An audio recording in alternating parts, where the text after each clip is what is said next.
大家好，欢迎收看今天的面具人。今天是2021年的4月9号，星期五。今天呀，咱们来讲讲国内的大事儿啊。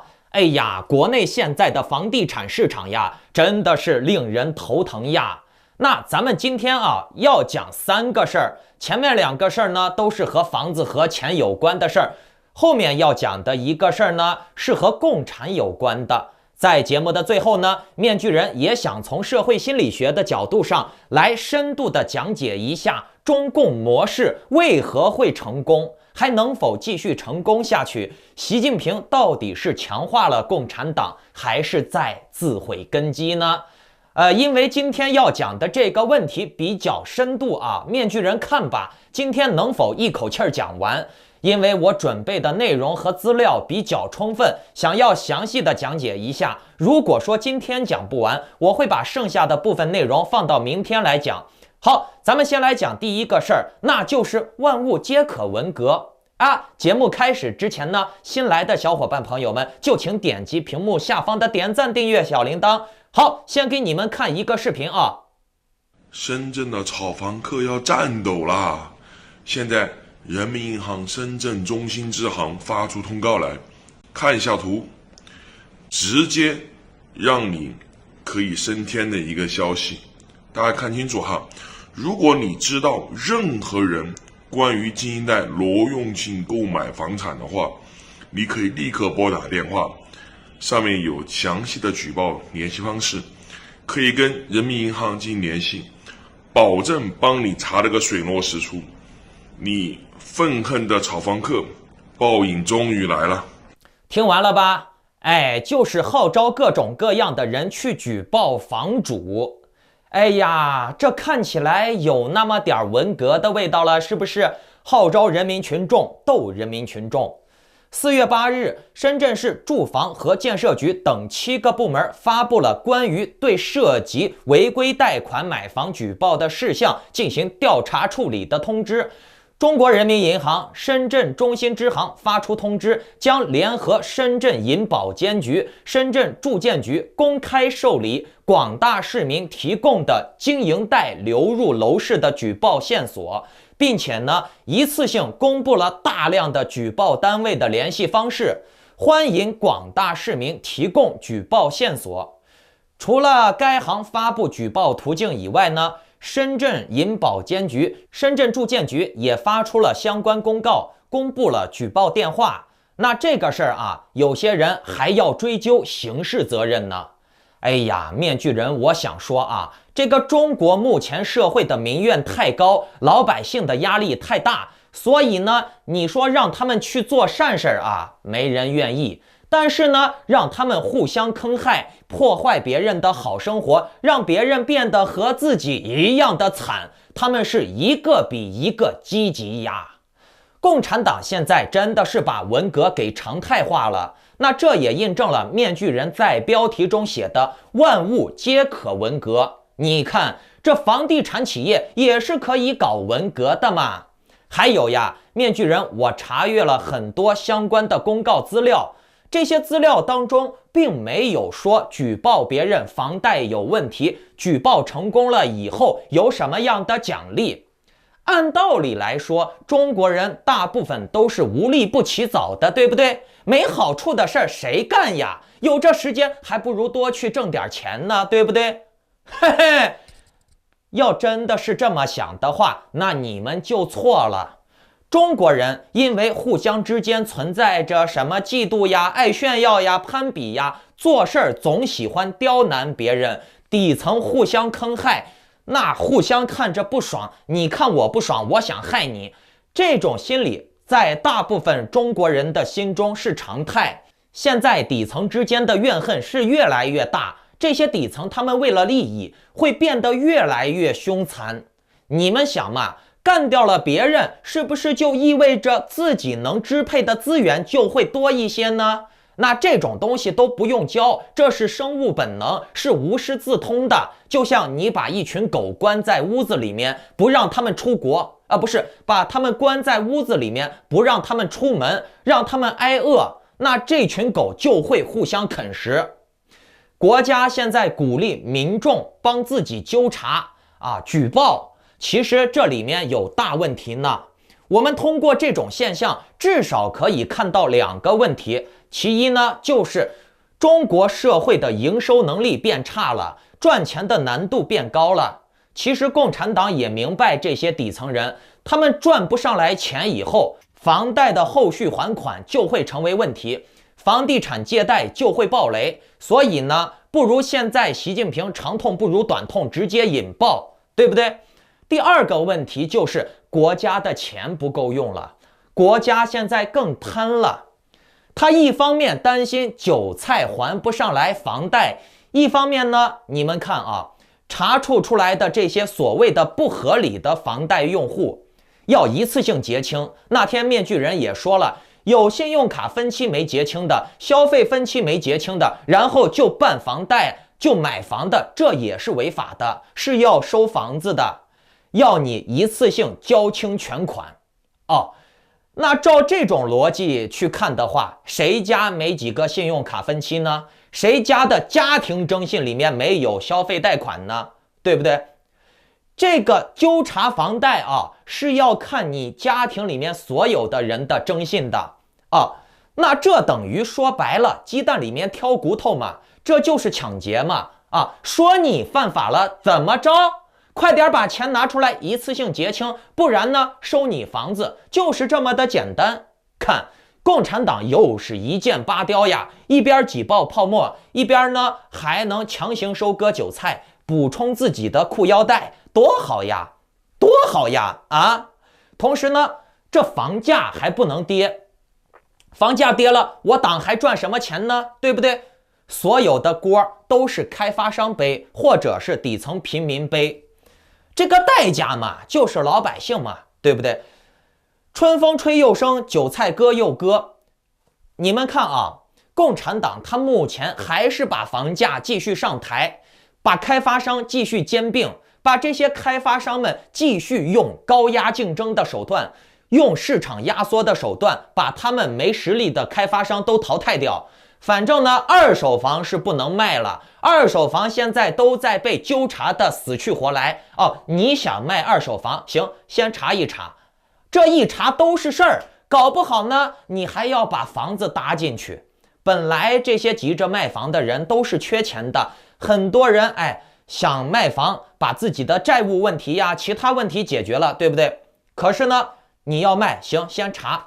那很多人面对这种问题了以后，一想，哎呀，不行，不能冒这个险，所以呢，二手房市场它等于就是冻结了呀，对不对？很多人不敢卖了呀。那没人卖二手房了，别人想买房，买啥房呢？只能买一手房、新房了，对不对？然后呢，市场就被一手房、新房阻断了，那国家就要开始搞一手开发商了。谁让你们这些开发商只卖一手房呢？对不对？二手房不让卖了吗？只能卖一手房了。你们听好2021年4月6日，西安咸阳新区XXF**0240号地竞拍的现场，这宗115.13亩的地块，在经过了中海、华润、万科、金辉等58家房企近10个多小时、139轮的激烈争夺以后，在下午6点达到熔断价格22.5亿元。根据之前的相关规定，该宗地段宣布流拍进入摇号流程。什么叫做摇号流程呢？钱反正是要照样收的，等于说直接推到了顶点，22.5亿元。然后呢，还要摇号。摇号是什么意思呢？那你要掏更多的钱，你才能摇到前面嘛，懂不懂？才能有机会嘛。等于说，这个拍卖价本来呢22.5亿它是封顶价，可是呢进入摇号流程了以后，你想要拿到这个地，想要不摇号等于说从22.5亿开始再一次起拍，懂了没？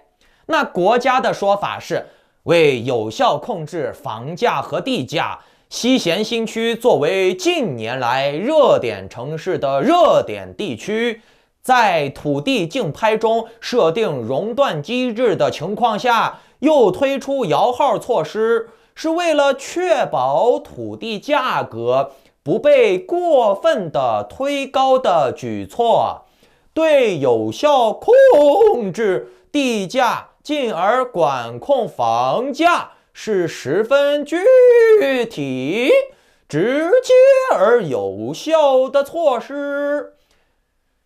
给大家念一组数据啊，2021年以来，全国各地发布的房地产调控政策已经高达110次，甚至呢远高于这个数字啊。自从今年1月下旬，住建部已经远赴上海、深圳调研督导房地产市场，包括上海、深圳、北京、杭州、无锡、成都和西安这些城市啊，均被主管部门调研督导，等于说是中央派人下来指导工作。西安此次出台新政，目的也是为了抑制火爆的楼市。西安工程大学产业和投资研究中心的主任在接受证券日报记者采访时表示，这次的新政，它的一个明显特征就是监管调控由以前的开发端转向供应端。观众朋友们，我们来想一下啊，想一个很简单的基本逻辑。大家还记得前几天的那个几十万人排队买奶茶的事儿不？一杯奶茶卖500块钱呀。好，大家回想一下这个事儿，再来看看中国共产党目前搞的什么？为了稳定房价呀，为了不让房价上涨呀，为了降低房价呀，搞出来了那么多的限制措施啊，又是限购了，又是熔断了，又是摇号了。那面具人我就想说了，你看现在竞标搞得那么严格，这些开发商当中只有少部分人能有资格进场开发，那过高的门槛就会造就过高的成本，对不对？因为这些开发商为了拿到卖房的资格，他们都会下血本。为啥？因为不开发自己下一个楼盘去赚钱的话，增加资金链的话，他自己就会崩盘，就会死。所以呢，无论如何都要拿到新的开发资格。那么问题就来了，国家把路弄得这么窄，开发商的成本是不是就会变高？那开发商的成本变高了以后，他的房子肯定就要卖贵呀，这个理儿没错吧？反正这些红色贵族，他们掌握权力，他们掌握政权，他们说卖多贵，这些开发商只能接盘。开发商接了盘以后，剩下是谁接盘呢？是不是买房的最底层老百姓？反正路子就是这么窄，想活下去的开发商拿钱来，我红贵的口袋又肥了。同样，开发商就可以顺位的把压力转嫁给最底层的买房人。那面具人，我想说，其实想要让房价降下来很容易，你就放开了房子的买卖交易限制，你就让大家自由交易，对不对？那面具人，我告诉你们，中国的房价绝对会降得一塌糊涂，对不对？为啥？因为有人卖就有人买，有人卖便宜了，另外一个人就会卖得更便宜。这社会啊，你想都不用想，永远都有那种急着用钱的人，所以呢，他急着卖房子，他就要卖便宜呀，对不对？为啥房价降不下来呢？不就是因为国家把二手房锁死了，国家自己还带头抬一手房价，不然呢，二手房价降了，便宜了，谁还买一手房买新房呀？二手房价降了，这新房也得跟着降，对不对？这房价降下来可以，但是呢，国家不让。这房呢，买下来可以，买了以后想要卖，可就难了。房子是用来住的，不是用来炒的。哎，中国人呀，惨呀！本来呢，我想讲讲中国人互害的心理学基础，不过呢，今天有别的深度内容要讲。在讲重点内容之前呢，再给大家看一个视频啊。近日，山东枣庄的李某因纠集其他4人砍伐树木，被以滥伐林木罪判处有期徒刑2年，缓刑2年，并处罚金1万，没收非法所得。自己种的树自己砍是犯法，这是怎么回事呢？数年前，李某在一片林地自费种下700棵杨树，现在这些树都已成材，李某便邀请崔某等其他4人，在未取得林木采伐许可证的情况下，一起将这些树木伐倒，贩卖获利。检察机关认为，这5人违反森林法及刑法的相关规定，擅自砍伐林木，且数量巨大，应当追究刑事责任。在李某等人看来，自己种的树砍再多也属于个人财产，无论是自用还是卖给别人都是合理合法的。然而，林木资源不同于蔬菜，是受国家法律保护的。由于村民对国家林木资源整体状况缺乏了解，很容易私自砍伐，将一些珍稀的受保护的林木毁掉，客观上造成物种数量减少甚至灭绝的情况。滥砍滥伐也可能会引发病虫害。种树是好事，可以防风、防止水土流失、美化环境，但如果是出于经济目的种树，必须要经过相关部门审批通过，才能砍伐、使用、贩卖，否则即便是自家产的，也会被追究法律责任。最近在湖北，一位老农民发现自家的房子全是由金丝楠木打造的，价值8个亿。这位老伯家住湖北恩施农村，是村里有名的贫困户，儿子都30岁了，还没娶上媳妇儿。2015年时，村里拆迁，老伯这才想起家里人说这房子是明朝建的，一直传到了现在。于是他找到了专家来鉴定。鉴定结果令老伯大吃一惊，这房子竟然整栋都是由金丝楠木打造的。要知道，金丝楠木可是极为珍贵的木材，专家保守估计，这栋金丝楠木老宅价值约8亿。老伯伯是吓傻了，一辈子都没见过这么多钱。说到建屋子的人，他也不是普通人，是明代松江府的大官，不然怎么有资格用金丝楠木造房子？这栋豪宅建于万历年间，如今也有400岁左右了。村里人一听说老伯住了个8个亿的房子，炸开了锅，都争着看热闹。老伯还没高兴多久，市里就来了人，说这是文物，要受到专业保护。原来是村长向市里反映了这件事，老伯最后只好自愿捐了房子。这栋房子现在被收进了风景区。看完了吧？这讲到了2个事儿，一个是种树砍树，一个是家里面的房子值钱。可是呢，这2个事儿其实呀是一件事儿。你们看啊，家里面种树1棵2棵不值钱的，你随便砍。可是呢，这你把树种多了以后，这个树成批量了以后就值钱了呀，你就不能随便砍了呀，你也不能自己私下卖，这是国家财产，对不对？什么叫做共产主义呀？这就是共产主义呀，共你的产呀，对不对？所以你看视频里面的这个老汉把自己种的树卖了，就违法了。然后呢，你说不卖也行，我自己申报注册报备行不行？不行。所以你看视频里面那个金丝楠木的房子他主动给国家申请一下，好，房子被收走了。如果说这个房主把这个金丝楠木的房子他自己偷偷的卖了，那他的下场跟这个卖树的是一样的，犯法。谁让你卖了这是国家财产。合着这个东西只能由党来定夺我自己的东西都不是我自己的东西了。观众朋友们，在中国好像官儿就是王法，党就是王法，只有共产党能共产老百姓的产，但是呢，老百姓可不能共产党的产呀。中国人活在这种皇权专政的王土之下，真的是悲哀呀。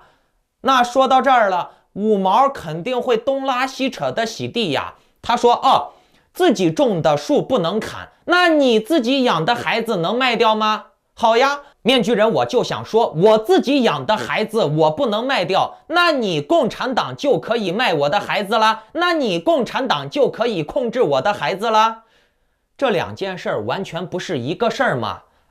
我觉得你们这些小粉红的思维能力不行。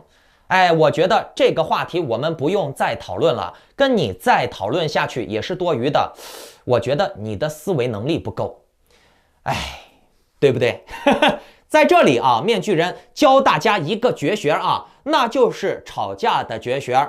如何与别人吵架才能极大程度的损伤对方的自尊心，让自己立于不败之地，并且呢还不带脏字儿。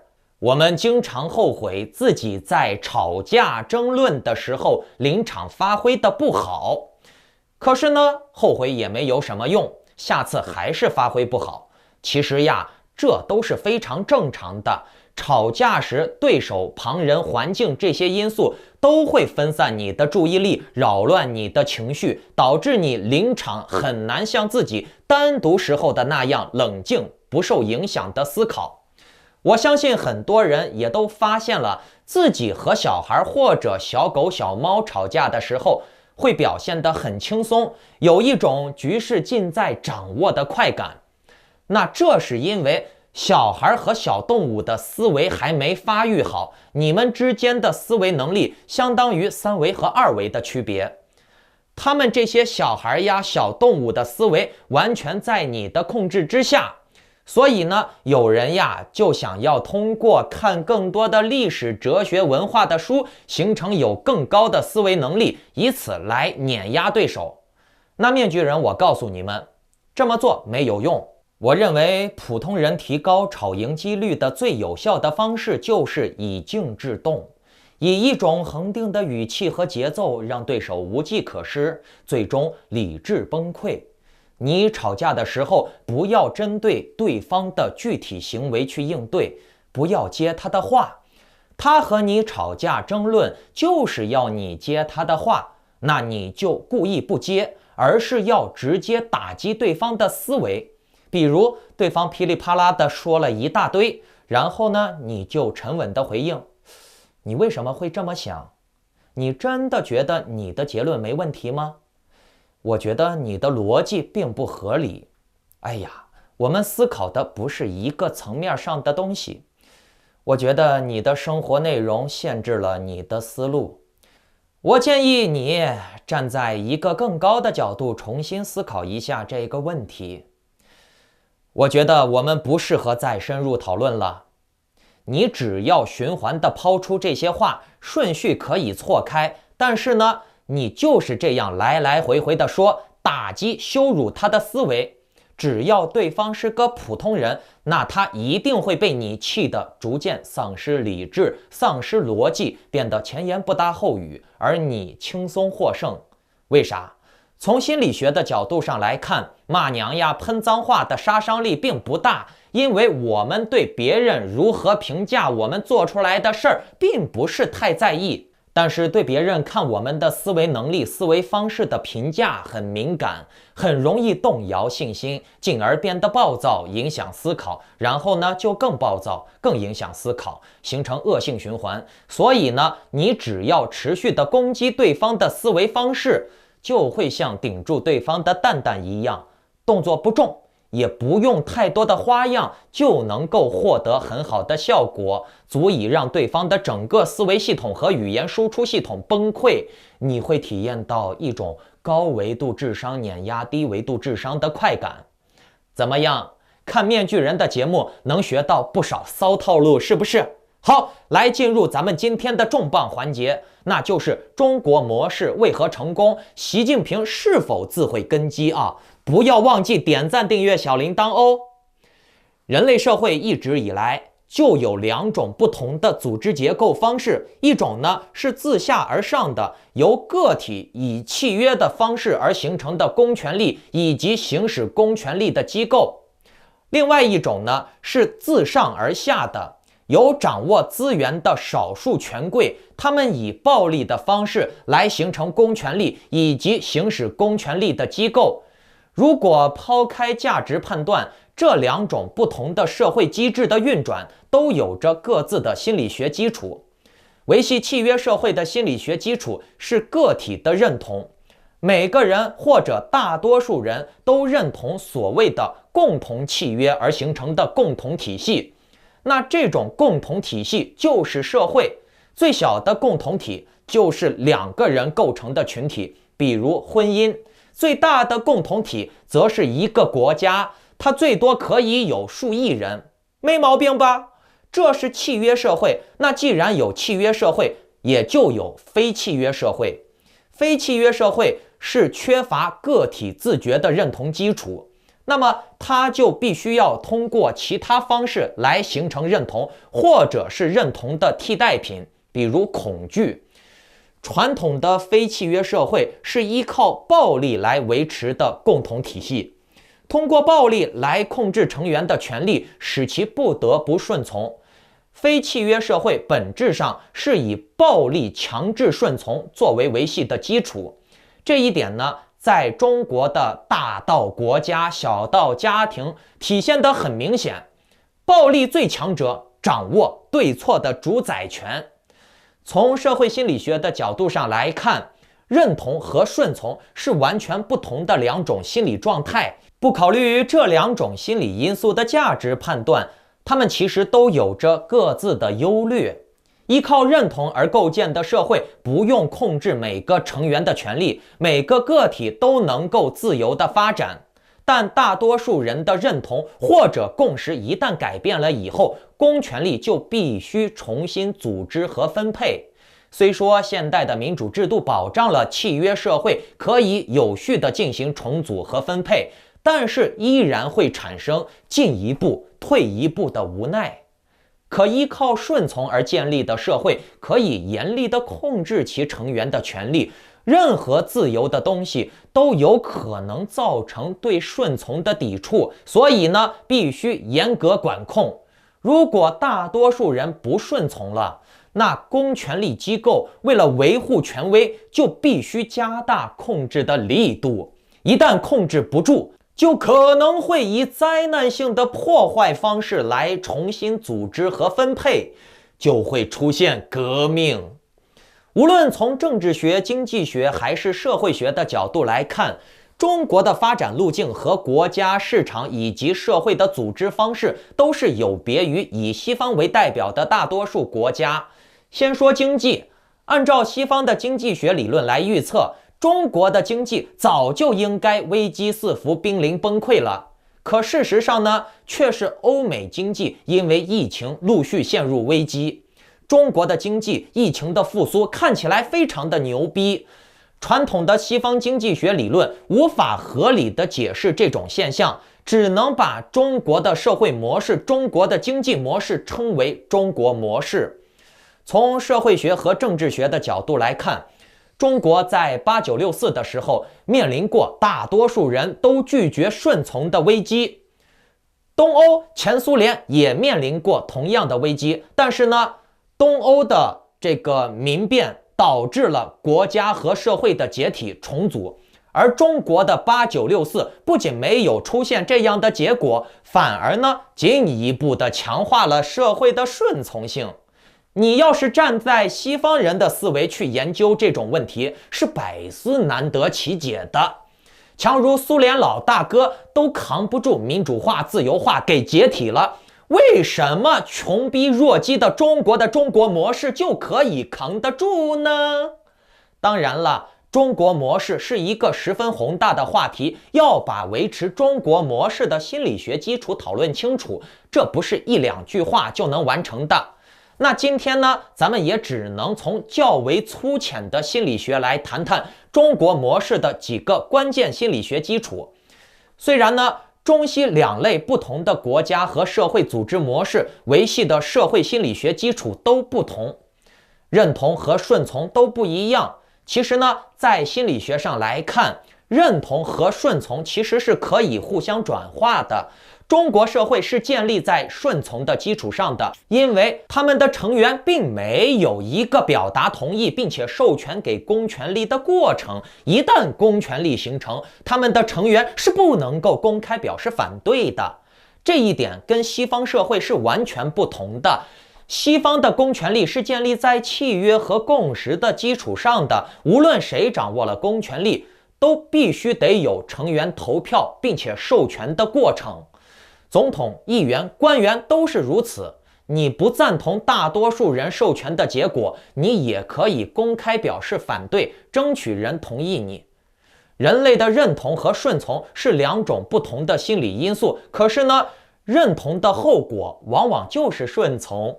契约社会里，民众授权议会立税法，政府来行使权力收税，民众就只能顺从，至少呢，大部分人顺从，否则呢，这个法也立不出来。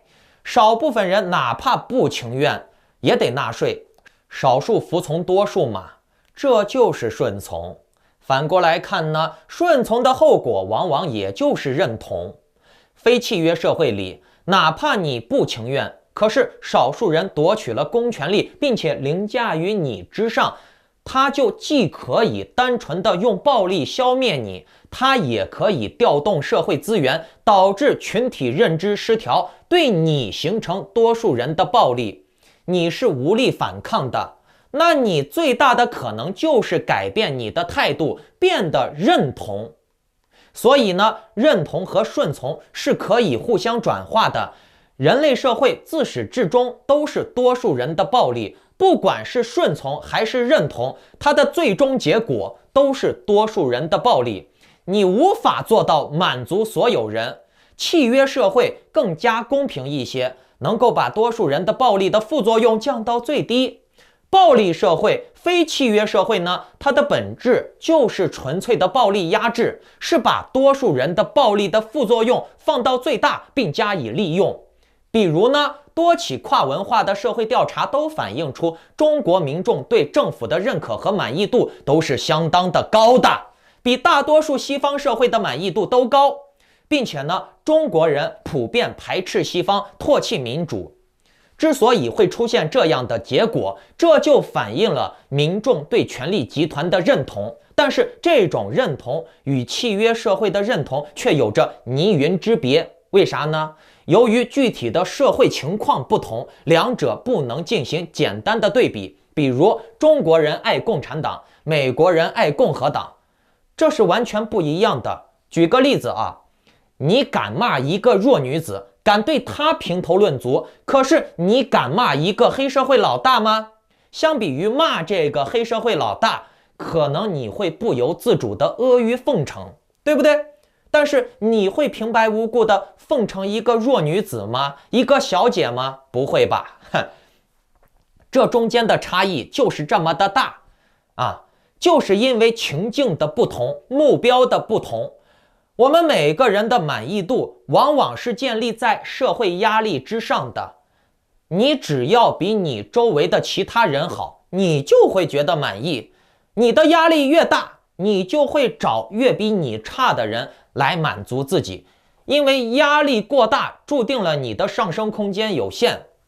再比如啊，你看美国有枪，美国打华人，美国几千万人染病，就会让你觉得啊，别人遭难了，你幸灾乐祸，民主有啥好的，对不对？同时呢，骂美国也没有代价，对不对？就是因为骂美国没代价，骂共产党代价非常高昂，所以呢，骂美国的声音也就越来越大，骂共产党的声音就没有了嘛，对不对？因为代价太高。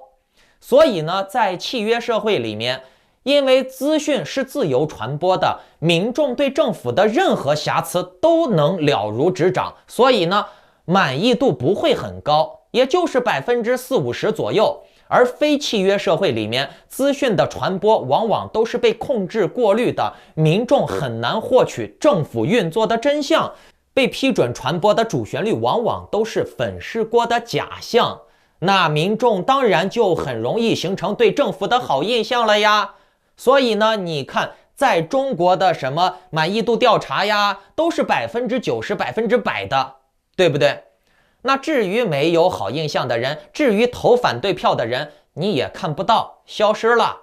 不仅如此呢，契约社会里的成员的社会认同是建立在自由选择的基础上的，而暴力社会里面成员的社会认同却不能自由选择。对一个生活在不能够自由选择的社会的人来说，他如果同时又对自身所处的状况不满意，这会令他感到失调，带来冲突感和焦虑感。为了缓解这种焦虑，改变失调的状况，他最便捷、成本最低的方式就是改变态度。认同所处的情境，认同这个现实。而且呢，从管理心理学角度上来看，人们对一个组织的满意和不满意其实是两个独立的情绪，是两回事儿，不能简单的认为满意度高，不满意度就必然低。满意度高的同时，也有可能不满意度同样高，你们知道吗？甚至呢，不满意度会更高，只是他们的表现形式不一样。比如中国人普遍认知失调，很简单的一个现象就是，你把中国人欺负了，你只要比他强，他被你欺负了以后，他就不会再次挑战你了，他反而会选择自我了断，无非就是死嘛。他宁可去死，但他还是怕你，不敢找你算账。这一点从生物学上都很难解释。任何一种动物在死斗的情况下都会爆发出超长的战斗力，而中国人在进行死斗之前很可能会自杀，就像昨天的那个司机一样，他宁可杀自己，他也不肯去杀害他的人。一般来说呢，在传统的非契约社会里，随着资讯传播的越来越开放，民众获得讯息的渠道也越来越多，往往会激发对权力集团的越来越多的质疑。但是呢，中国模式相比于传统非契约社会，在这一点上却有所不同。表面上看呢，民众获得的资讯是远超于10年前、20年前的，但是民众对政府的认可看起来似乎也越来越强烈了。他们并不会认为共产党越来越贪婪。传统的非契约社会，无论是纳粹时期的德国，还是前苏联，或者是现在的朝鲜、中国，他们对资讯都是从源头严厉管制，禁止不允许的资讯出现，比如焚书，那这是传统的非契约社会的标志之一。还有呢，中国更牛逼，在1998年之后，中国模式不但改教材、改历史，还从公共传播的渠道进行前置。随着互联网的发展，传统资讯的管制成本也会随之增加。可是呢，这中间有一个好处，就是传达自己思想的渠道也变多了。如此一来呢，互联网对暴力社会就有着高投入、高回报的好处。而统治者他们为了政权，还有啥不能投入的嘛？反正投入的都是民众的钱嘛。于是呢，就形成了民众给统治者钱，让统治者镇压自己的怪象，将政府审查有效地转变成为了全民审查。一方面呢，政府加大对资讯传播机构的压力和处罚力度，促使其履行严格的审查措施。普通的网民或者是作者呀、传媒公司的老板呀，他们反而不会直接感受到来自公权机构的直接压力。那这个面具人，我是内行人啊，我告诉你们，共产党对提供互联网空间的什么公司呀、IPS 商呀、服务器的政策，就是只要租用其空间的任意网站有违规，整个机房都要查封，公司关门，相关人员下岗。反正你不干，有的是人干。中国最不缺的就是人，轻则下岗没饭碗，重则要坐牢呢。你们要知道，一台服务器可能会有数百甚至上千的小网站，而一个机房里面则会有少则数十台，多则上百台的服务器托管。那中共进行网络封杀是非常彻底的，会给你封得干干净净的。所以说，很多人为了保饭碗，这个审查压力就会下放到资讯传播的机构，或者是相关的负责人、老板之类的人。这种做法就很有效。比如，当台独作为被禁止谈论的敏感词的时候，那谁转发就会让被承包的服务器呀、公司呀、相关的工作人员呀，整个被诛九族似的查封掉。你们说厉害不厉害？这代价大不大？等于说是一时激起千层浪呀。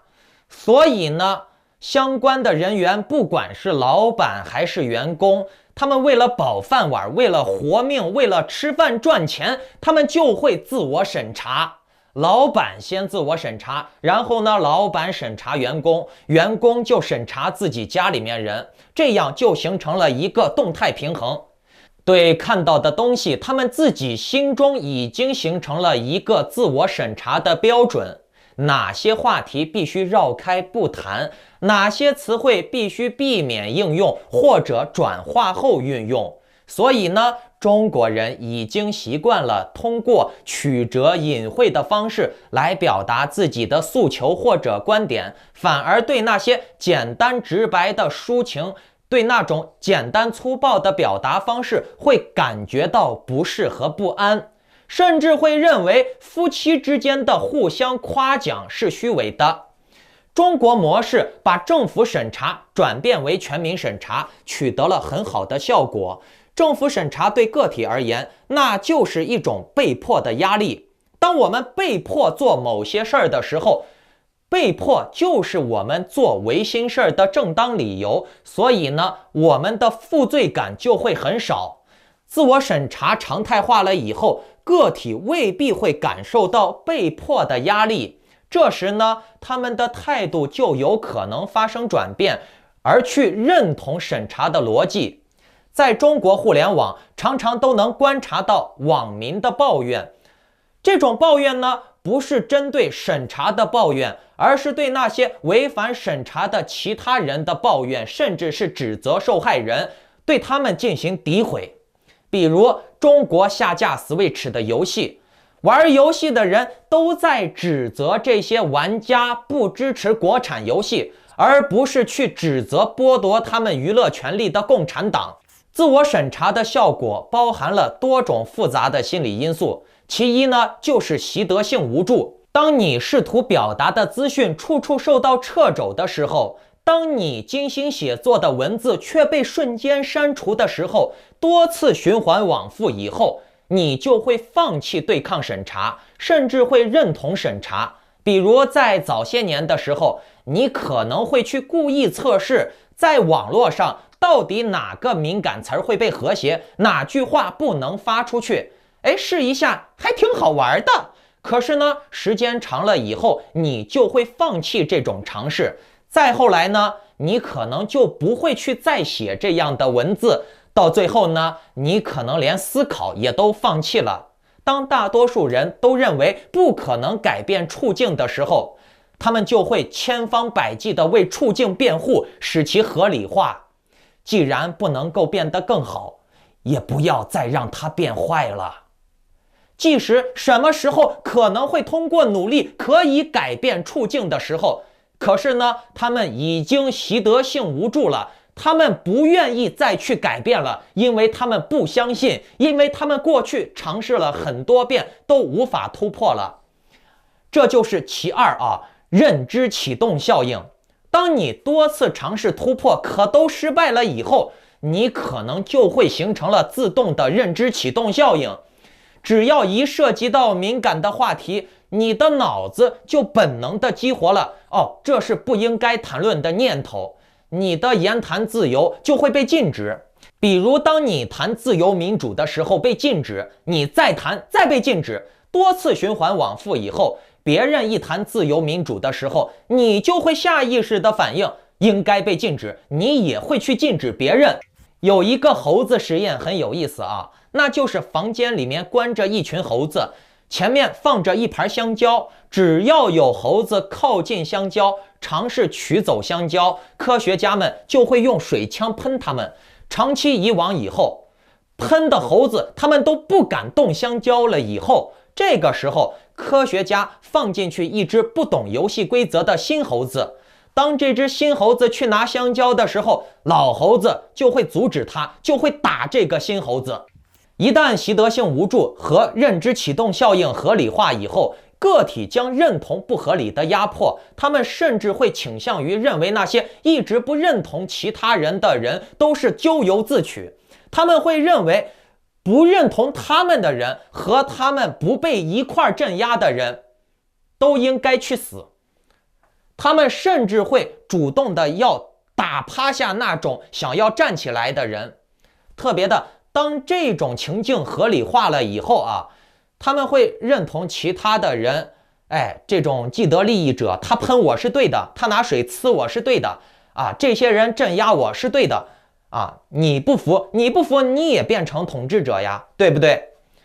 就会形成所谓的合法性神话，那就是统治他们的人怎么做都是对的，统治他们的人就是他们领域当中的神，那神嘛，永远都是对的嘛，神怎么可能犯错嘛？这就是合法性神话。他们不仅会认同不合理的压迫的合理性，而且他们还会为不合理的压迫本身进行辩护。他们会认为就应该是这样的呀，也就是说，他们从受压迫者转变为了压迫者的拥护者。尽管非契约社会都会出现类似的现象，但是中国模式显然更加典型的、普遍的使这种现象成为了维系中国模式的重要心理学基础之一，并且呢，中国模式开创了很多人类从未涉及的新鲜的心理学领域，它挑战了人类所能做到的极限范围，比如中国人他宁愿杀自己，他也不敢杀害他的人。中国人受害了以后，他会害另外一个比他更弱更惨的人，这个在全世界是比较罕见的啊。那好，今天时间讲的有点长啊，剩下的咱们明天再讲。不要忘记点击屏幕下方的点赞、订阅、小铃铛，持续关注，看我明天的节目的更新。还有呢，最近面具人在整理一些心理学上面的资料，如果各位有家庭方面的、情感方面的、子女教育方面的，以及理财呀、出国移民上面的问题，都可以点击屏幕下方订阅旁边的加入按钮，加入面具人的会员，和我进行单独的沟通。我的联系方式在屏幕下方的内容简介区和留言区都有，你们可以加我的 LINE 号，或者是给我发邮件。好了，拜拜。